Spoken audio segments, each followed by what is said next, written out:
Hello and welcome everyone. I hope all of you will be fine. And today, as you can see on your screen, we are going to discuss the lecture number 4 of this rapid revision series that I am taking from few days. इस revision series में lecture number 4 होगा और इस revision series में अब तक हमने 3 lectures पहले भी किए हैं, जिसमें हमने डेटा एंट्री ऑपरेटर, आपको पता है हम प्रीवियस ईयर क्वेश्चन से ही यहाँ पे रिवाइज कर रहे हैं। तो सबसे पहले हमने डेटा एंट्री ऑपरेटर 2025 का जो पेपर हुआ था OMR बेस्ड, उसके क्वेश्चन हमने किए। उसके बाद हमने कल से जो है SI फाइनेंस जो हुआ था पेपर 2024 में, उसके क्वेश्चंस हमने कल देखे। कल मैंने 10 क्वेश्चंस कराए थे और बहुत सारे फैक्ट्स इस 10 क्वेश्चंस में मैंने डिस्कस किए थे कल आप लोगों से। आज हम नेक्स्ट कुछ क्वेश्चंस देखेंगे। होपफुली जो है इस बार कल से ज़्यादा क्वेश्चंस मैं कराऊंगा। ऐसा नहीं है कि सिर्फ अगर मैं 10 क्वेश्चंस कराऊँ तो 10 क्वेश्चंस ही, बल्कि आपके बहुत सारे रिवीजन पॉइंट्स, इसको मल्टीप्लाई 5 से कर लीजिए, कम से कम इतने पॉइंट्स आपको रिवाइज होते हैं। तो आज भी कोशिश करेंगे। इसी के साथ शुरू करेंगे आज का लेक्चर। इससे पहले कि मैं शुरू करूँ, आप सब्सक्राइब करना ना भूलें, और अगर सब्सक्राइब किया है तो शेयर करना ना भूलें। आपके सपोर्ट की बहुत ज़्यादा ज़रूरत है, और ये भी ज़रूर बताया करें आपको अगर लेक्चर अच्छा लगता है, ये ज़रूर मेंशन किया करें कमेंट्स में। चलिए स्टार्ट करते हैं आज लेक्चर अपना। कल मैंने आपको 11 क्वेश्चन शायद कराए थे, तो आज 12वें क्वेश्चन से शुरू करते हैं हम। शायद कल मैंने 10 ही क्वेश्चन कराए थे, आज ये 12वां क्वेश्चन आपके पास ये हैं, जो बताता आपको which pass connect Jammu and Kashmir with Ladakh. कौन सा पास ऐसा है जो कनेक्ट करता है जम्मू एंड कश्मीर को लद्दाख के साथ। तो आपको ये पता होना चाहिए कौन सा पास है जो कि जम्मू एंड कश्मीर को लद्दाख के साथ जोड़ता है। ये हमारा जोजिला पास आता है, ठीक है। जोजिला पास जो है यही जम्मू एंड कश्मीर को लद्दाख के साथ कनेक्ट करता है, ये आप याद रखेंगे। ये जो जोजिला पास है ये द्रास सब डिवीज़न में आता है। ये कनेक्ट करता है हमारा लद्दाख रीजन से जो कश्मीर वैली को, ये याद रखेंगे। दूसरा यहाँ पे ऑप्शन था नथुला। नथुला आप याद रखेंगे, ये कश्मीर में या जम्मू एंड कश्मीर में नहीं पड़ता है। नथुला सिक्किम में पड़ता है। कहाँ पे? सिक्किम, जो हमारा स्टेट है सिक्किम, वहाँ पे नथुला पड़ता है। तो याद कैसे रखेंगे इसको? आप इसको थोड़ा सा एक्रोनियम बना के याद रख सकते हैं। जैसे मैं बोल रहा हूँ नासिक, इस तरह से याद रख सकते हैं। ना से नथुला और सिक से सिक्किम, तो नथुला सिक्किम में पड़ता है। तो याद रखने की एक छोटी सी ट्रिक है, अगर पसंद आए तो बता देना। और उसके बाद शिपकिला जो है ये आपका मिलता है हिमाचल प्रदेश में। तो शिपकिला आपको हिमाचल प्रदेश में देखने को मिलता है, जो कि कनेक्ट करता है हिमाचल प्रदेश जो है उसका कन्नूर डिस्ट्रिक्ट, हिमाचल प्रदेश का कन्नूर डिस्ट्रिक्ट जो है वहाँ पे ये पास पड़ता है, और ये कनेक्ट करता है इंडिया को तिब्बत के साथ, ठीक है। इंडिया को तिब्बत के साथ कनेक्ट करता है। जो हमारा नथुला है ये भी इंडिया को तिब्बत के साथ ही कनेक्ट करता है, लेकिन ये नॉर्थ ईस्ट साइड यानी सिक्किम साइड, और ये अपना हिमाचल प्रदेश साइड। तो ये दोनों आपको याद रखने हैं। उसके बाद अगर मैं रोहतांग की बात करूँ तो रोहतांग पास कहाँ पर मिलेगा आपको? ये भी आपको हिमाचल प्रदेश के पीर पंजाल रेंज में मिलता है, हिमाचल प्रदेश, ठीक है। रोहतांग पास हिमाचल प्रदेश में आपको मिलेगा। ये कनेक्ट करता है कुल्लू वैली को लाहौल स्पीति के साथ। कुल्लू वैली को ये कनेक्ट करता है लाहौल एंड स्पीति के साथ। और इसके साथ साथ एक और चीज़ याद रखेंगे, ये जो पास है ज़्यादा मशहूर हुआ है अटल टनल से, क्योंकि अटल टनल जो है वो इसी पास पे बनी है। अटल टनल जो कि वर्ल्ड्स लार्जेस्ट, या आप बोल सकते हैं लॉन्गेस्ट हाईवे है above 10,000 feet, world's longest tunnel above 10,000 feet, that is Atal tunnel, ठीक है। ये सारे ऑप्शंस मैंने आपको एक एक करके बता दिए, तो आई होप आपको ये याद रहेंगे। आप ये जो हमारा सबसे पहले हमने पढ़ा जोजिला पास, ये याद रखना बहुत ज़रूरी है, ठीक है। इसके साथ साथ आपको ये सारे पासेस बाकी याद रखने हैं, क्योंकि ये JNK में पढ़ते हैं तो इस पर अक्सर क्वेश्चंस बनते हैं, ठीक है। नेक्स्ट देखेंगे question, which district of Jammu and Kashmir is home to the famous Vaishno Devi shrine. कौन सा डिस्ट्रिक्ट ऐसा है जम्मू एंड कश्मीर का जहाँ पे वैष्णो देवी श्राइन है, ठीक है, ये पूछा गया है। तो आपको पता होना चाहिए कि कौन सा डिस्ट्रिक्ट है हमारा जहाँ पे वैष्णो देवी श्राइन पड़ता है। आपका Reasi district, option A would be the correct option.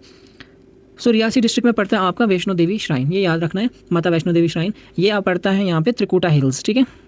Trikuta mountains भी इनको कहते हैं और त्रिकुटा हिल्स भी कहा जाता है, ठीक है। यहाँ पे ये जो श्राइन पड़ता है। इसके साथ साथ याद रखना है ये इसका जो नियर बाई टाउन है वो है कटरा, ठीक है। कटरा इसका नियर बाई टाउन है, और डिस्ट्रिक्ट आपका रियासी। तो ये 2 बातें हो गई। इसके बाद आपको याद रखना है ये जो रियासी है, एक और चीज़ के लिए फेमस है, वो है Chenab rail bridge. Chenab rail bridge जो कि हाईएस्ट रेल ब्रिज है दुनिया का, ये भी याद रखेंगे। उसके साथ साथ जो हमारा रियासी डिस्ट्रिक्ट है इसमें पड़ता है Salal hydro electric power project, ठीक है। Salal hydro electric power project भी पड़ता है यहाँ पे, जो किस रिवर पे बेस्ड है? चिनाब रिवर पे। किस रिवर पे बेस्ड है? चिनाब रिवर पे। तो देखिए सारे जो फैक्ट्स हैं ना आपको याद रखने पड़ेंगे कि अगर हमारा रियासी डिस्ट्रिक्ट आता है तो उसमें क्या क्या चीज़ें इंपॉर्टेंट है। कतरा है, ठीक है, जहाँ पे माता वैष्णो देवी श्राइन पड़ता है। त्रिकुटा हिल्स ऑब्वियसली इसी के साथ जुड़ा है। आपको चिनाब याद रखना पड़ेगा, जहाँ पे यहाँ पे हमारा सलाल जो है हाइड्रो इलेक्ट्रिक पावर प्रोजेक्ट पड़ता है, जो कि चिनाब रिवर पे बेस्ड है। तो ये सारी चीज़ें आपको याद रखनी ज़रूरी है। इसके बाद अगर मैं बात करूँ यहाँ पे जो दूसरा ऑप्शन है अनंतनाग की, अनंतनाग को हम बोलते हैं लैंड ऑफ स्प्रिंग्स। अनंतनाग को हम क्या बोलते हैं? Land of springs. तो इसको याद रखेंगे, अनंतनाग को बोला जाता है लैंड ऑफ स्प्रिंग्स। अनंतनाग में ही आपको एक ब्रंग वैली भी मिल जाएगी, लिदर वैली भी मिलती है, ठीक है। तो ये वैलीज़ अनंतनाग में पड़ती हैं। हालांकि बेताब वैली जो है वो भी अनंतनाग में ही आएगी, ठीक है, जो कि पहलगाम साइड पड़ती है। तो ये सारी वैलीज़ भी आपको याद रखनी पड़ेंगी। इसके साथ साथ पहलगाम जो है as such meadow of Pahalgam को क्या कहा जाता है वो भी आप याद रखेंगे। पहलगाम भी अनंतनाग डिस्ट्रिक्ट में पड़ता है।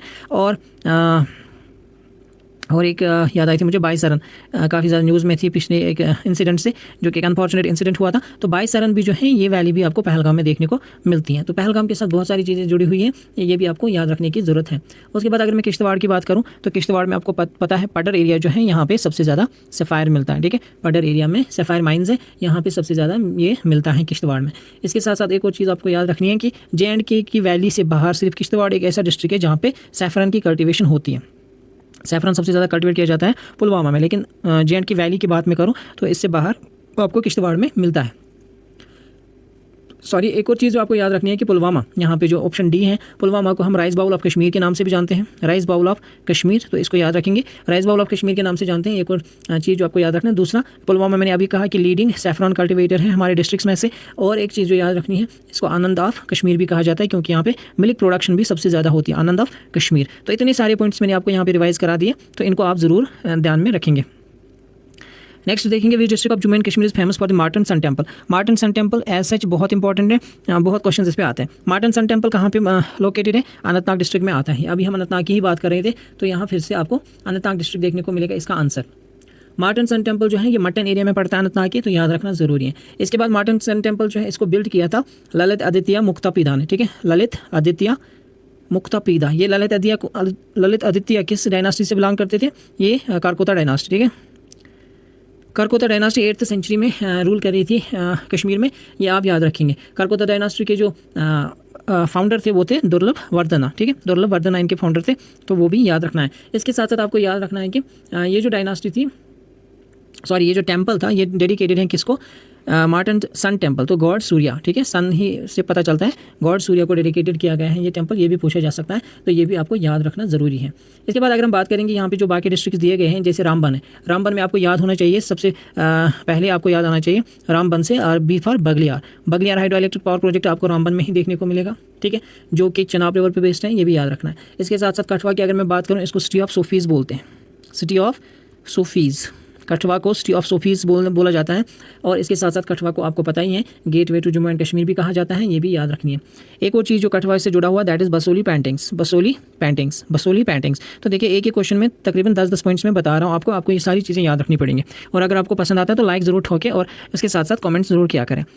तो बसोली पेंटिंग्स भी कठवा के साथ जुड़ी हुई है, इसको भी याद रखना है। उसके बाद इस बसोली पेंटिंग को GI टैग भी मिला हुआ है, GI टैग भी बसोली पेंटिंग को मिला हुआ है। इसके बाद दोड़ा की बात करेंगे, तो दोड़ा जो है यहाँ पे आपको देखने को मिलते हैं बदरवा, इसका एक एरिया है जिसका बदरवा कहते हैं। और बदरवा में जो है एक वैली भी पड़ती है, उसका नाम मुझे आप कमेंट्स में ज़रूर बताएंगे बदरवा में कौन सी वैली पड़ती है। इसके साथ साथ बदरवा को छोटा कश्मीर यानी मिनी कश्मीर के नाम से भी जाना जाता है। ठीक है, छोटा कश्मीर यानी मिनी कश्मीर के नाम से भी बदरवा को जाना जाता है। बदरवा में कौन सा मेला होता है वो भी आप ज़रूर मुझे बताएंगे कमेंट्स में, वो एग्ज़ाम में आ चुका है। बदरवा का एक मेला है, वो एग्ज़ाम में पूछा जा चुका है इससे पहले भी, तो याद रखना है, इसको कमेंट करना है। Next, which mountain range separates the Kashmir valley from the Jammu region? ये बहुत ही आसान सा क्वेश्चन होना चाहिए आपके लिए, अगर आपने अभी तक प्रिपेयर किया हुआ है। तो कौन सा जो माउंटेन रेंज सेपरेट करता है कश्मीर वैली को किससे? जम्मू रीजन से। इसका आंसर आप सबको पता होना चाहिए, वो है हमारा पीर पंजाल रेंज। ठीक है, पीर पंजाल रेंज ही है जो सेपरेट करता है हमारी कश्मीर वैली को किससे? जम्मू रीजन से। और ये कनेक्ट कौन करता है? सॉरी, कश्मीर वैली को जम्मू रीजन के साथ कनेक्ट करता है कौन सा टनल है? वो जवाहर टनल। ठीक है, तो ये चीज़ें आपको पता होनी चाहिए। अगर मैं बात करूँ पीर पंजाल रेंज की, तो ये लेसर हिमालयाज़ का हिस्सा है, ये भी याद रखना ज़रूरी है। और यहाँ पे कौन सा पास कनेक्ट करता है? बानिहाल पास। ठीक है, जवाहर टनल जहाँ पे पड़ती है उसको हम बानिहाल पास के नाम से जानते हैं। तो पासेस बहुत ज़्यादा पूछे जाते हैं, तो ये इंपॉर्टेंट है, इसको याद रखना है, काफ़ी बार पूछा भी जा चुका है इससे पहले भी। तो ज़ंस्कार की अगर मैं बात करूँ, ये तो लद्दाख में लाई करता है, ये आपको पता होना चाहिए। ज़ंस्कार जो है ये आपका ज़ंस्कर वैली और जो इंडस वैली है उसके बीच में पड़ता है। ठीक है, ये याद रखना है, लद्दाख का पार्ट है ये ज़ंस्कार रेंज। इसके बाद हम धौलाधर की बात करेंगे, तो धौलाधर को वाइट रेंज के नाम से भी जानते हैं, पहले तो ये याद रखेंगे, इसको वाइट रेंज के नाम से भी जाना जाता है। और ये आपको मिलेगा हिमाचल प्रदेश में, हिमाचल प्रदेश में धौलाधर रेंज जो आता है हिमाचल प्रदेश में आपको देखने को मिलता है। ये इसको वाइट रेंज के नाम से भी जानते हैं। अगर मैं काराकोरम की बात करूँ तो इसकी तो बात क्या ही करूँ, ये ट्रांस हिमालयाज़ का हिस्सा है, याद रखेंगे, ट्रांस हिमालयाज़ का हिस्सा आता है काराकोरम। यहाँ पे आपको K2 मिलता है, जिसको हम गुडविन ऑस्टिन के नाम से भी जानते हैं। K2 की हाइट कितनी है वो आप मुझे कमेंट्स में बता देंगे, क्योंकि सेकंड हाइस्ट पीक है वर्ल्ड का, ये सेकंड हाइस्ट पीक है वर्ल्ड का, और पहला तो सबको पता होना चाहिए। इसके साथ साथ यहाँ पे सियाचिन ग्लेशियर भी आपको इसी रेंज में मिलता है, सियाचिन ग्लेशियर जो है इसी रेंज में मिलता है। एक क्वेश्चन मैं आपसे यहाँ पे और पूछूंगा, वो आप मुझे कमेंट्स में बता देंगे अगर आप रिगरसली पढ़ रहे हैं। सियाचिन से कौन सी रिवर निकलती है? सियाचिन ग्लेशियर से कौन सी रिवर निकलती हैं, ये कमेंट्स में कमेंट करें। नेक्स्ट क्वेश्चन देखेंगे, what is the currency of south Africa? देखिए जो सिलेबस था ना इनका एसआई फाइनेंस का, वहाँ पे सिलेबस में इनकी करेंसीज भी पढ़नी थी, तो इसलिए ये क्वेश्चन आ चुका है यहाँ पे। तो हम देखेंगे इसका आंसर, जो करेंसी थी साउथ अफ्रीका की, that is rand, South African rand. यहाँ पे आंसर रहेगा ए, ठीक है। तो ये याद रखना है आपको साउथ अफ्रीका की करेंसी के बारे में, ठीक। अगर मैं इसकी बात करूँ तो ये ब्राज़ील की करेंसी है, ब्राज़ीलियन रियाल बोलते हैं इसको, ब्राज़ीलियन रियल बोलते हैं, रियाल बोलते हैं, जो भी है। इसके साथ रबल जो हमारी रशिया की करेंसी है, रबल आपको रशियन करेंसी को देखने को मिलती है। पीसो तो बहुत सारी कंट्रीज़ की करेंसी हैं, जैसे फिलीपाइंस हैं आपके पास, अर्जेंटीना, कोलंबिया, तो ये बहुत सारी कंट्रीज़ की करेंसी हैं, इसमें मैं नहीं जाऊंगा। लेकिन यहाँ पे याद रखना आपको साउथ अफ्रीका की मैंने जिक्र की, साउथ अफ्रीका की कैपिटल जो है, अगर हम उसकी बात करेंगे तो यहाँ पे 3 कैपिटल्स आपको मिलेंगी साउथ अफ्रीका में। एक होते हैं प्रिटोरिया जो है यहाँ पे एग्जीक्यूटिव इसको कैपिटल कहा जाता है, यानी कि जो गवर्नमेंट है उनके ऑफिस वगैरह यहाँ पे होंगे, तो एग्जीक्यूटिव कैपिटल। दूसरा है कैप टाउन, जिसको लेजिस्लेटिव कैपिटल कहा जाता है। कैप टाउन ये लेजिस्लेटिव कैपिटल है इनकी, यानी कि यहाँ पे इनका पार्लियामेंट वगैरह बना हुआ है, जहाँ से ये लेजिस्लेट करते हैं सारे लॉज वगैरह। और ब्लेमफोंटेन जो है इनका जुडिशियल कैपिटल है। तो साउथ अफ्रीका एक ऐसी कंट्री है जिसकी 3 कैपिटल्स हैं, ये भी आपको याद रखना पड़ेगा यहाँ पे, ओके। नेक्स्ट क्वेश्चन की ओर बढ़ेंगे। The book Experiments with Truth is based on whose life. ये जो बुक है एक्सपेरिमेंट्स विद ट्रुथ, ये किसकी ज़िंदगी की कहानी है, किसकी ज़िंदगी की कहानी है, ये आपको बताना है। लाला लाजपत राय, मोहनदास करमचंद गांधी, सुभाष चंद्र बोस, भगत सिंह, सारे इंपॉर्टेंट फिगर्स हैं, हर एक पे एज सच क्वेश्चंस बनते हैं। तो मोहनदास करमचंद गांधी यहाँ पे इसका करेक्ट आंसर रहेगा। गांधी जी की ये बुक है, तो ये आपको याद रखना है। The story of my experiments with truth इसका पूरा नाम है, the story of my experiments with truth.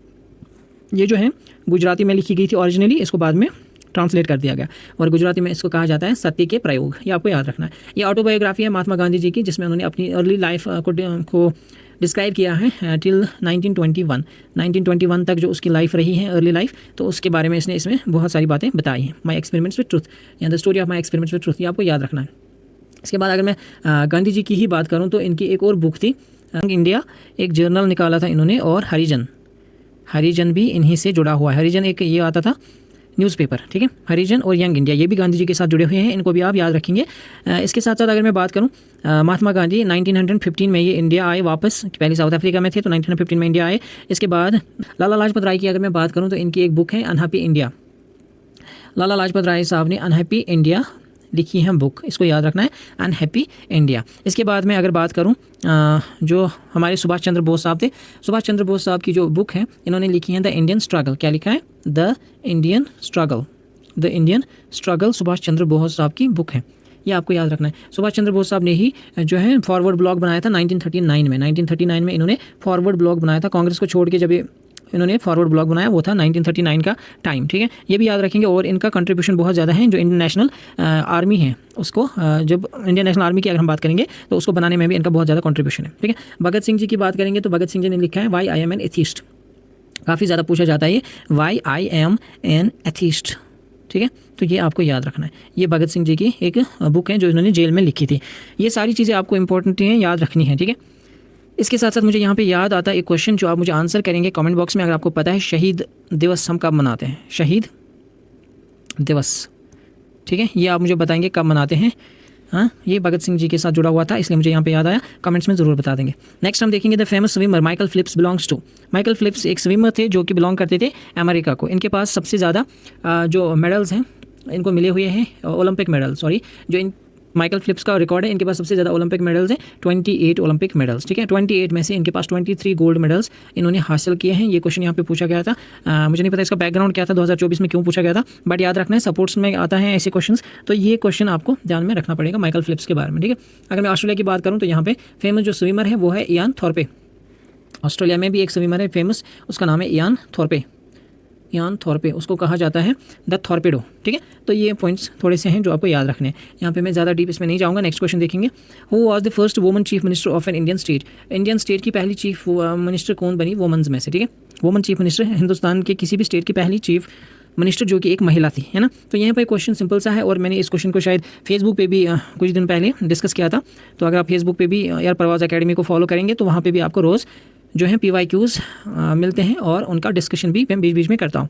तो यहाँ पे सुचिता कृपलानी जो है वो इसका आंसर रहेगा, करेक्ट आंसर, ये मैंने पहले भी डिस्कस किया हुआ। तो यहाँ पे ध्यान रखेंगे यहाँ पे अक्सर जो है कन्फ्यूजन आता है सुचिता कृपलानी और सरोजिनी नायडू में, लेकिन याद रखना है सुचिता कृपलानी जो है पहली महिला सीएम बनी थी 1963 में, उत्तर प्रदेश की सीएम बनी थी ये 1963 से लेके 67 तक इन्होंने मुख्यमंत्री पद संभाला था, 1963 से लेके 67 तक, और ये यूपी की सीएम बनी थी, ठीक है, यूपी की सीएम बनी थी, ठीक। तो ये बात आपको याद रखना है, ठीक है। इसके बाद मैं एक और बात करूँ तो यहाँ पर सरोजिनी नायडू जो है, जिसको हम नाइटिंगेल ऑफ इंडिया के नाम से भी जानते हैं, ये पहली फीमेल गवर्नर रही है, पहली फीमेल गवर्नर रही है इंडिया की, जिन्होंने उत्तर प्रदेश को ही जो उत्तर प्रदेश की ही गवर्नर बनी थी, फर्स्ट फीमेल गवर्नर, ठीक है। तो याद रखेंगे first female governor of any Indian state. तो ये कौन है आपकी, ये सरोजिनी नायडू, ये इसको याद रखेंगे, इसको नाइटिंगेल ऑफ इंडिया के नाम से भी जानते हैं। इसके बाद ममता बनर्जी, ये तो आपको पता ही है, प्रेजेंटली एक्ट कर रही है as a CM West Bengal में, पहली बार 2011 में ये सीएम बनी थी, तो ये भी याद रखना है। इंदिरा गांधी की बात करूं मैं तो ये तो आपको सबको पता है, इंदिरा गांधी जो है पहली, फर्स्ट एंड ओनली, अभी तक पहली और सिर्फ एक ही महिला पीएम है, ठीक है, इंडियन स्टेट की पहली महिला पीएम हमारे देश की, और ओनली अभी तक ही बस पीएम रही है, ठीक है। ये सारी बातें आपको याद होनी चाहिए, आपको याद रखनी चाहिए, ठीक है। नेक्स्ट देखेंगे, the hornbill festival is celebrated in which state, hornbill जो फेस्टिवल है कौन से स्टेट में सेलिब्रेट किया जाता है, इसका जो आंसर रहेगा दैट इज नागालैंड। पता होना चाहिए आपको, हॉर्नबिल फेस्टिवल जो है नागालैंड में सेलिब्रेट किया जाता है, तो option C would be the correct answer. अब आपको ये भी याद रखना है कि ये जो फेस्टिवल होता है ये 10 दिन का फेस्टिवल होता है, ये दिसंबर 1 तारीख से लेकर 10 तारीख तक मनाया जाता है, कहाँ पे, नागालैंड में। इसको कभी कभी फेस्टिवल ऑफ फेस्टिवल्स भी कहते हैं, क्या कहते हैं, festival of festivals, festival of festivals, ये भी इंपॉर्टेंट है, याद रखना है। इसके साथ साथ एक और चीज़ जो आपको याद रखनी है वो है लेके, यहाँ मैं अगर आसाम की बात करूँ, आसाम में आपको पता है बिहू बहुत ज़्यादा फेमस है, आसाम का बिहू, ठीक है, डांस, तो ये याद रखेंगे। इसके साथ साथ आसाम में एक टेम्पल है, उसको हम बोलते हैं कामाख्या टेम्पल, वहाँ पे लगता है मेला, उसको बोलते हैं अम्बाबूची मेला, ये बहुत ज़्यादा पूछा जाता है, अम्बाबूची मेला, अम्बाबूची मेला लगता है कहाँ पे, आसाम के एक टेम्पल, उसको बोलते हैं कामाख्या टेम्पल, बहुत फेमस है ये टेम्पल, कामाख्या टेम्पल, यहाँ पे अम्बाबूची मेला लगता है, ठीक है। ये आपको याद रखने की बहुत ज़्यादा ज़रूरत है। अरुणाचल प्रदेश की मैं बात करूँ तो लोसार फेस्टिवल, जो हमने कल भी शायद पढ़ा था, लोसार फेस्टिवल यहाँ पे भी मनाया जाता है, जो तिब्बतियन न्यू ईयर होता है, ठीक है। इसी के साथ साथ अगर मैं बात करूँ मिज़ोरम की, यहाँ पे चिराव डांस बहुत ज़्यादा फेमस है, मिज़ोरम का चिराव डांस है, जिसको चपचार कुट बोलते हैं, चपचार कुट, या चिराव डांस डायरेक्टली पूछा जाता है, जो कि यूपीएससी में भी एक बार पूछा गया था, चिराव डांस, तो ये पूछा जा सकता है। तो ये सारी चीज़ें आपको याद रखने की ज़रूरत है। नेक्स्ट क्वेश्चन देखेंगे, Google was founded by Larry page and, अब गूगल के बारे में आपसे पूछ रहा है कि लैरी पेज और किसने इसको फाउंड किया था, तो आपको पता होना चाहिए लैरी पेज और सेर्गेई ब्रिन जो है, option C would be the correct answer here. इन्होंने इसको फाउंड किया था 1998 में, कब, 1998 में गूगल को फाउंड किया गया था। ये दोनों बंदे जो है लैरी पेज और सेर्गेई ब्रिन, ये पीएचडी कर रहे थे कहाँ पे, स्टैनफोर्ड यूनिवर्सिटी में, स्टैनफोर्ड यूनिवर्सिटी जो कि अमेरिका में पढ़ती है, तो वहाँ पर ये कर रहे थे पीएचडी, और इन्होंने उसी टाइम इसको गूगल को फाउंड किया था। ये आपको याद रखना है। करंट सीईओ जो है गूगल की जो कंपनी अल्फाबेट INC, तो उनके जो करंट सीईओ है वो है सुंदर पिचाई, जो कि एक इंडियन ओरिजिन के हैं ना, सुंदर पिचाई, तो ये भी पूछा जा सकता है, याद रखना है। जेफ बेजोस की अगर हम बात करेंगे तो ये किसके साथ जुड़े हैं, अमेजॉन के साथ, फाउंडर हैं ये अमेजॉन के, जेफ बेजोस, ठीक है, अमेजॉन के फाउंडर ये साहब हैं। एलॉन मस्क की बात तो करनी नहीं है, सबको पता है, ये CEO हैं टेस्ला के, एलॉन मस्क साहब क्या हैं, CEO किसके, टेस्ला। इसके बाद इन्होंने अभी जो ट्विटर खरीदा उसके बाद उसका नाम चेंज करके एक्स रखा, ठीक है, एक्स रखा ट्विटर का नाम। एक और चीज़ इनके पास जो है वो है स्पेस एक्स, ठीक है, तो ये सारी चीज़ें आपको याद रखना है, स्पेस एक्स के भी ये ओनर है। इसके बाद मैं बात करूँ ज़करबर्ग साहब की, मार्क ज़करबर्ग, वो किसके साथ जुड़े हैं, मेटा, यानी आपका फेसबुक और मेटा, इसके लिए मार्क ज़करबर्ग, ठीक है। ये सारी इंपॉर्टेंट पर्सनैलिटीज़ हैं, आपको याद रखना है। नेक्स्ट क्वेश्चन की ओर बढ़ेंगे, who among the following is the को फाउंडर ऑफ ट्विटर, ट्विटर के को फाउंडर कौन है इनमें से, ये भी क्वेश्चन पूछा गया था, ये भी अच्छा क्वेश्चन है। ट्विटर को आपको मैंने अभी बताया कि वो खरीदा किसके, एलॉन मस्क साहब ने, और उसने उसका नाम बदल के रख दिया एक्स। और ट्विटर के जो को फाउंडर यहाँ पे ऑप्शन ए में आएंगे जैक डॉर्सी, जैक डॉर्सी जो हैं ये इन्होंने को फाउंड किया था विद नोहा गिलास, बिज स्टोन एंड इवान विलियम्स। अब कितने नाम है, 4 नाम है, एक तो जैक डॉर्सी, दूसरा है नोहा गिलास, उसके बाद है बिज स्टोन, 4 नाम तो अब याद नहीं रख पाएंगे लेकिन कोशिश करना है, नोहा गिलास, बिज स्टोन और उसके बाद इवान विलियम्स। तो ये 4 बंदे थे जिन्होंने ट्विटर को सबसे पहले जो है फाउंड किया था, ठीक है। ये आपको याद रखना है। ये कब हुआ था, ट्विटर की जो ये सब चारों ने मिलकर फाउंड किया था 2006 में, ठीक है, ट्विटर 2006 में आया था, इसको भी याद रखना है, पूछा जा सकता है, ठीक। ओके, यहाँ पे अगर मैं बात करूँ टिम बर्नर्स-ली की, तो इसने WWW यानी वर्ल्ड वाइड वेब बनाया था, ये याद रखेंगे। बिल गेट्स जो हैं ये तो पता होना चाहिए आपको, बिल गेट्स जो हैं को फाउंडर है माइक्रोसॉफ्ट के, बिल गेट्स क्या है, को फाउंडर माइक्रोसॉफ्ट, तो ये सारे पॉइंट्स आपको इंपॉर्टेंट है, याद रखना है। ये जो भाई साहब है रिचर्ड ब्रैंसन, ये जुड़ा है किसके साथ, वर्जिन ग्रुप, ठीक है, वर्जिन ग्रुप के साथ ये जुड़े हैं। तो सारे अमीर भाई साहब यहाँ पे थे। नेक्स्ट क्वेश्चन के देखेंगे, द टर्म पट is used in the support, कौन से सपोर्ट में टर्म पट का यूज़ किया जाता है। जैसे आप क्रिकेट में LBW देखते हैं, यहाँ स्लीप पॉइंट, गली वगैरह है ना, वो टर्म्स क्रिकेट के साथ जुड़ी है। इसी तरह से पट एक टर्म है जो किसी एक गेम के साथ जुड़ी है। यहाँ पे ये आपको बताना है, ये जुड़ी है गोल्फ के साथ। यहाँ पे ज़्यादा टाइम मैं नहीं लूँगा आपका, क्योंकि ये याद रखने की बात है बस, और कुछ मैं नहीं बोल सकता। ये भी पूछा जा सकता है किसके साथ ये वाली टर्म जुड़ी है वापस से, या फिर कोई और टर्म आपको बता दिया जाएगा, वो बतानी पड़ेगी। टर्म के साथ, सॉरी, गोल्फ के साथ और भी जो टर्म जुड़ी है उनमें से एक है बर्डी, BIRDI, बर्डी। एक है ईगल। आप सोच रहे होंगे भाई साहब ये क्या है, तो ये सारी टर्म्स इसके साथ जुड़ी हुई हैं, ये आपको याद रखना है। एक है टी, ये तीनों टर्म्स इसके साथ जुड़ी हुई हैं। एक और टर्म है बोगी, ये भी टर्म इसके साथ जुड़ी हुई है, जो कि गोल्फ है, ठीक है, याद रखना है। चेस के साथ जो टर्म जुड़ी हैं ये कभी कभी पूछी जाती है, बहुत ज़्यादा टर्म्स इसकी जो स्पोर्ट है चेस, इससे पूछी जाती हैं। इसमें चेकमेट, स्टालमेट, सबसे ज़्यादा पूछने वाली टर्म ये है। गैम्बिट, ये याद रखेंगे, चेस के साथ जुड़ी हुई है। यहाँ कास्टलिंग और ग्रैंड मास्टर तो आपको पता होगा, कास्टलिंग ये भी याद रखना है। ग्रैंड मास्टर तो करंट अफेयर्स में रहता है, वो ज़्यादा मैं यहाँ पे ध्यान वहाँ नहीं दूंगा। नेक्स्ट क्वेश्चन देखेंगे, Sultan of Johor Cup is a tournament of which sport. Sultan of Johor Cup किसके साथ जुड़ा हुआ है, सुल्तान ऑफ जौहर कप जुड़ा है हॉकी के साथ, ठीक है। मलेशिया ये ऑर्गेनाइज करता है सुल्तान ऑफ जौहर कप। ये अंडर 21 है, यानी कि 21 साल से कम उम्र की जो टीम्स होती हैं, जो प्लेयर्स होते हैं, वो इसमें पार्टिसिपेट कर सकते हैं, और ये मलेशिया ऑर्गेनाइज करता है हर साल। तो याद रखना है, ये जुड़ा है सुल्तान ऑफ जौहर कप किसके साथ, हॉकी के साथ। कौन ऑर्गेनाइज करता है इसको, मलेशिया ऑर्गेनाइज करता है, ये याद रखना है। अंडर 21 मेंस फील्ड होता है, ठीक है, अंडर 21 मेंस का होता है ये याद रखेंगे। इसके साथ साथ अगर मैं और हॉकी की बात करूं तो हॉकी के साथ जुड़ता है अजलान शाह कप, जो कि इंपॉर्टेंट है, वो भी काफ़ी ज़्यादा पूछा जाता है। Azlan Shah cup, Azlan Shah cup भी जो है मलेशिया ही ऑर्गेनाइज करता है, अजलान शाह कप। ये भी जुड़ा है इसके साथ, जिसमें सीनियर बंदे यानी कि 21 साल के बड़े बंदे भी खेलते हैं, सीनियर मेंस होता है ये भी याद रखेंगे। आगा खान कप भी जुड़ा है इसी के साथ, आगा खान कप ये भी इसी के साथ जुड़ा है हॉकी के साथ, ठीक है। ध्यानचंद ट्रॉफी भी हॉकी के साथ जुड़ी है, तो वो भी याद रखेंगे, ध्यानचंद ट्रॉफी। तो ये सारी चीज़ें आपको याद रखनी है, जो कि किसके साथ जुड़ी हुई हैं, आपके यहाँ पे हमने डिस्कस किया हॉकी। अब एक और चीज़ है यहाँ पे, वो है आपका गोल्फ, जो हमने अभी डिस्कस किया था। गोल्फ के साथ क्या क्या जुड़ा है, कौन कौन सा कप जुड़ा है, ये भी पूछे जाते हैं बहुत ज़्यादा। एक तो यहाँ पे राइडर कप, ये बहुत ज़्यादा पूछा जाता है, राइडर कप ये भी गोल्फ के साथ जुड़ा हुआ है। US ओपन तो आपको पता होगा, और वॉकर कप एक है जो आपको याद रखना पड़ेगा, वॉकर कप ये भी इसी के साथ जुड़ा हुआ है, गोल्फ के साथ, ठीक। नेक्स्ट पॉइंट देखेंगे, which national park is located in Jammu and Kashmir and is known for its population of endangered hangul. Jammu and Kashmir में कौन सी इनमें से नेशनल पार्क है जहाँ पे हांगुल आपको देखने को मिलता है, जो कि इंडेंजर्ड स्पीशी है हांगुल। तो अगर मैं इसकी बात करूँ, यहाँ पे जम्मू एंड कश्मीर की एक ही यहाँ पे दी है, वो दाशिगाम पार्क, दाशिगाम पार्क जिसको हम 10 विलेज पार्क भी कहते हैं, यहाँ पे ही आपको हांगुल मिलता है। तो ये आपको जम्मू एंड कश्मीर में मिल जाएगी, ठीक है, श्रीनगर में ही पड़ती हैं ये याद रखना है।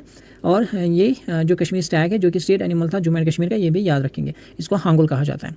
नाउ जो बाकी यहाँ पे नेशनल पार्क्स हैं, जैसे काजीरंगा नेशनल पार्क, ये कहाँ पे पड़ती हैं, काजीरंगा आपकी आती है आसाम में, ठीक है, याद रखेंगे, आसाम में पड़ती हैं ये। और राइनोसेरॉस के लिए बहुत ज़्यादा important, Indian one Horner rhinoceros जो होते हैं ना, वो यहाँ पे काफ़ी ज़्यादा मिलते हैं, आसाम में पड़ती हैं। वन हॉर्न राइनोसेरॉस याद रखेंगे, फेमस हैं इसीलिए। इसके बाद जिम कॉर्बेट नेशनल पार्क की अगर मैं बात करूं तो इंडिया की सबसे पहली नेशनल पार्क यही थी, जिम कॉर्बेट नेशनल पार्क, जो कि 1936 में बनी है, ठीक है। ये तो पहला याद रखेंगे पॉइंट। दूसरा यहाँ पे आपको मिलते हैं बंगाल टाइगर्स, ठीक है, बंगाल टाइगर्स के लिए बहुत ज़्यादा फेमस है जिम कॉर्बेट नेशनल पार्क, ये भी याद रखना। इसके बाद सुंदरबंस की बात करेंगे तो क्या ही बात है, सुंदरबंस में बहुत कुछ है। वेस्ट बंगाल में पड़ता है सुंदरबन, यहाँ आपको रॉयल बंगाल टाइगर्स मिलते हैं, रॉयल बंगाल टाइगर्स आपको यहाँ पे मिलेंगे सुंदरबन में। सुंदरबन एक मैंग्रोव फॉरेस्ट भी है, ये भी याद रखेंगे। इसके साथ साथ एक और पॉइंट जो मैंने कल परसों भी आपको बताया था, सबसे लार्जेस्ट नेशनल पार्क इंडिया की कौन सी है, वो आप मुझे कमेंट में बता देंगे। Largest national park in India, वो आप मुझे कमेंट में बता देंगे, जिसको हम snow leopard capital of India भी कहते हैं। नेक्स्ट क्वेश्चन देखेंगे, 26 which Mughal empire built the Shalimar Bagh in Srinagar. Shalimar Bagh किस मुगल एम्पायर ने बनवाया, तो ये आपसे पूछ रहा। अकबर तो बिल्कुल नहीं है इसका आंसर, शाहजहां साहब भी नहीं होंगे, इसका जो आंसर है दैट इज़ जहांगीर, ठीक है। तो जहांगीर साहब ने बनवाया था शालीमार बाग, कहाँ पे, श्रीनगर में। कब बनवाया था, ये बनवाया था 1619 में, ठीक है, 1619 में बनवाया था जहांगीर साहब ने, और अपनी बेगम जो इनकी थी नूर जहां, उसके लिए बनवाया था। नूर जहां जो इनकी बेगम थी उसके लिए बनवाया। नूर जहां के साथ एक और बाग जुड़ा है, उसको बोलते हैं अच्छाबल गार्डन। अच्छाबल गार्डन कहाँ पे पड़ता है, या मुझे कमेंट में बता देंगे। आज हमने उस डिस्ट्रिक्ट की जिक्र भी की, तो ये आज उस डिस्ट्रिक्ट का जिक्र हुआ पहले ही, ठीक है। तो यहाँ जहांगीर याद रखना है, 1619 याद रखना है, ये इंपॉर्टेंट है। और इस गार्डन को, ये जो शालीमार बाग है आपका, इसको बोलते हैं abode of love, abode of love, ये भी याद रखना है, ठीक है। ये सारे पॉइंट्स बहुत इंपॉर्टेंट है, इन चीज़ों को याद रखना जरूरी है। अब जो अकबर साहब थे उन्होंने क्या किया, अकबर साहब ने क्या किया, जो हरी पर्वत फोर्ट है आपका, उसका जो आउटर वॉल है वो इन्होंने बनवाया था। हरी पर्वत फोर्ट याद रखेंगे, यहाँ पे अकबर साहब के साथ जुड़ा हुआ है। ठीक, इसी के साथ साथ आगरा फोर्ट जो है अकबर साहब ने बनाया। फतेहपुर सीकरी का जो फोर्ट है, फतेहपुर सीकरी, वो भी अकबर साहब ने बनवाई। ठीक है, सिटी जो है सीकरी की, फतेहपुर। उसके बाद शाहजहाँ की बात करेंगे तो इनका तो आपको पता ही है, भाई साहब बहुत ज़्यादा मशहूर हुए ताजमहल के लिए, जो कि इसने अपनी बेगम मुमताज़ के लिए बनवाया था। ठीक है, ताजमहल, ये आपको याद रखना है। शाहजहाँ ने रेड फोर्ट भी तामीर करवाया। रेड फोर्ट जहाँ पे जो है आपका इंडिपेंडेंस डे पैरेड होता है, रेड फोर्ट भी इन्होंने तामीर करवाया। इसके साथ साथ आपको याद रखना है शाहजहाँ का चश्मे शाही जो है कश्मीर में, चश्मे शाही, वो भी इन्होंने ही तामीर करवाया। तो ये आपको याद रखना है। These are all important points that you need to remember. अगर मैं निशात की बात करूँ, निशात बाग की, वो बनवाया था आसिफ खान ने। ठीक है, निशात बाग, आसिफ खान। ठीक, आसिफ खान कौन थे?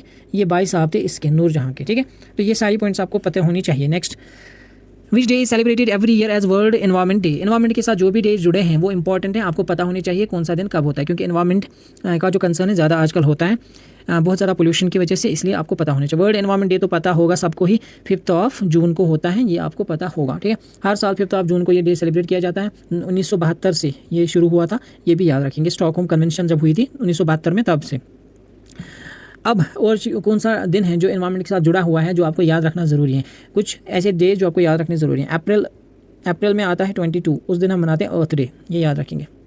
अर्थ डे मनाया जाता है अप्रैल 22 को। इसके बाद मई आता है, तो मई का 22 ये वाटर डे होता है, वाटर डे मनाया जाता है इस दिन। वर्ल्ड वाटर डे, वर्ल्ड अर्थ डे, तो वर्ल्ड भी जोड़ दीजिए इसके साथ। वर्ल्ड वाटर डे मई 22, वर्ल्ड अर्थ डे अप्रैल 22, ये याद रखना है। ओजोन का दिन कब मनाया जाता है? अगर आपको पता है तो कमेंट कीजिए फटाफट से। ठीक है, सितंबर 16 को मनाया जाता है world ozone day. World ozone day, world ozone day सितंबर 16 को मनाया जाता है, ये आपको याद रखना है। ठीक है, 5 अगस्त को क्या हुआ था JNK में? सबसे बड़ी चेंज आई थी 5 अगस्त को। कौन सा एक्ट पास हुआ था बता देंगे कमेंट बॉक्स में। नेक्स्ट क्वेश्चन देखेंगे, the birth anniversary of dash is celebrated as international nurses day every year. किसका बर्थडे हम मनाते हैं? International nurses day. किसके बर्थडे पे मनाते हैं इंटरनेशनल नर्स डे? तो ये आपको याद रखना पड़ेगा, ये बहुत इंपॉर्टेंट फिगर है। इसका नाम है फ्लोरेंस नाइटिंगेल। फ्लोरेंस नाइटिंगेल आपको याद होगा, ये जो है क्राइमियन वॉर के टाइम पे काफ़ी ज़्यादा इसने सर्विस दी है। जो वॉर सोल्जर्स थे उनको रात रात जग के लैंप के साथ देखती थी, इसलिए इसको लेडी विद द लैंप कहा जाता है। लेडी विद द लैंप, ठीक है, लेडी विद द लैंप इसको कहा जाता है, ये आपको याद रखना है। और ये जो फ्लोरेंस नाइटिंगेल थी, she is considered to be the first professional nurse. ठीक है, ये भी याद रखेंगे। इसको फाउंडर ऑफ मॉडर्न नर्सिंग के नाम से भी कहा माना जाता है। She is also known as founder of modern nursing, founder of modern nursing. तो ये सारे पॉइंट्स इंपॉर्टेंट है। फाउंडर ऑफ मॉडर्न नर्सिंग के नाम से भी इसको जाना जाता है, ये आपको याद रखना है। और ये इसका जो जन्मदिन होता है वो कब होता है? वो होता है 12 मई को। अभी हम मई में ही थे तो 12 पे आ गए, 12 मई को होता है इसका जन्मदिन, और उसी दिन मनाया जाता है इंटरनेशनल नर्सेज डे। ठीक है, इंटरनेशनल नर्सेज डे। ये सारे पॉइंट्स इंपॉर्टेंट हैं, याद रखना ज़रूरी है, बहुत ही इंपॉर्टेंट है। ठीक, क्लारा बॉटन कौन थे? क्लारा बॉटन जो है ये अमेरिकन रेड क्रॉस की फाउंडर है। अमेरिकन रेड क्रॉस जो है ना, उसकी फाउंडर थी क्लारा बॉटन। ठीक है, इसको याद रखना है। मदर टेरेसा आपको पता होगा, मिशनरीज ऑफ चैरिटी, इसने अपना स्कूल खोला था जो कि वेस्ट बंगाल में पड़ता है, मिशनरीज ऑफ चैरिटी। ठीक है, याद रखेंगे इसको। और इनको नोबेल प्राइज़ भी मिला था, नोबेल पीस प्राइज़ 1979 में। 1979 में इनको नोबेल पीस प्राइज़ भी मिला हुआ है, इसको भी याद रखना है। ओके, नेक्स्ट क्वेश्चन देखेंगे, in the context of the banking sector what does F stand for in IFSC। Banking sector में जो IFSC होता है उसमें जो F है उसका क्या आपको बताना है? Stands for, F stands for, option A आपका फंक्शनल है, ऑप्शन बी आपका फंड है, ऑप्शन सी आपका फिजिकल, ऑप्शन डी आपका फाइनेंशियल। तो क्या यहाँ पे सही आंसर होगा? F stands for financial. ठीक है, तो option number D would be the correct option here, इसको याद रखना। IFSC कोड अक्सर हम बोलते रहते हैं ना, IFSC कोड क्या है बैंक का? तो इंडियन फाइनेंशियल सिस्टम कोड होता है ये IFSC। ठीक है, याद रखेंगे, Indian financial system code, Indian financial system code होता है IFSC।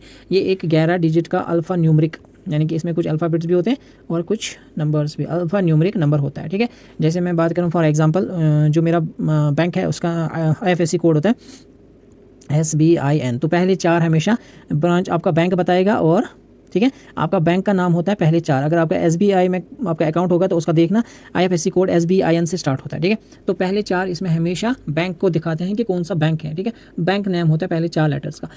5वां होता है आपका 0। ठीक है, उसके बाद जो लास्ट के 6 कैरेक्टर्स आते हैं वो आपका ब्रांच कोड होता है। ठीक है, ठीक है, मैंने यहाँ पर ज़्यादा लिख दिए कुछ, मुझे लगता है। 1 मिनट, आप थोड़ा सा SBIN 0001362, ठीक है, ये समझो एक आपका ये है, तो इसको याद रखना है आपको।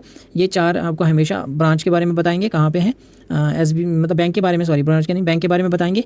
ये जो होता है 5th वाला, ये डिजिट हमेशा 0 होगा, ठीक है। इसके बाद जो लास्ट के 6 डिजिट्स हैं, ठीक है, ये आपको बताएंगे आपका जो ब्रांच कोड है वो, ठीक है, ये आपको ब्रांच कोड बताएंगे, ठीक है। तो ये आपको याद रखना है, IFSC नंबर जो होता है इसको याद रखना है, ठीक। नेक्स्ट क्वेश्चन की ओर बढ़ेंगे। इंपॉर्टेंट सपोर्ट्स पर्सन लक्ष्य Sen is a player, is a dash player. लक्ष्य सेन कौन से सपोर्ट के साथ जुड़ा हुआ है ये आपको बताना है। यहाँ पे बैडमिंटन, क्रिकेट, कबड्डी, जूडो, ये मैं आप तक छोड़ूंगा, आप मुझे कमेंट्स में जरूर बता देंगे लक्ष्य सेन किसके साथ जुड़ा हुआ है, ये मैं आप तक छोड़ूंगा। ये आज का लास्ट क्वेश्चन था, कल हम देखेंगे 31 क्वेश्चन से आगे। अगर आपने अभी तक सब्सक्राइब नहीं किया तो सब्सक्राइब जरूर करें, अपने दोस्तों के साथ शेयर जरूर करें, और अच्छा लगे तो आपकी सपोर्ट की बहुत ज़्यादा जरूरत है। सब्सक्राइब करना ना भूलें, दोस्तों के साथ शेयर करना ना भूलें। थैंक यू, मिलेंगे कल अगले लेक्चर में, तब तक के लिए ख्याल रखें अपना।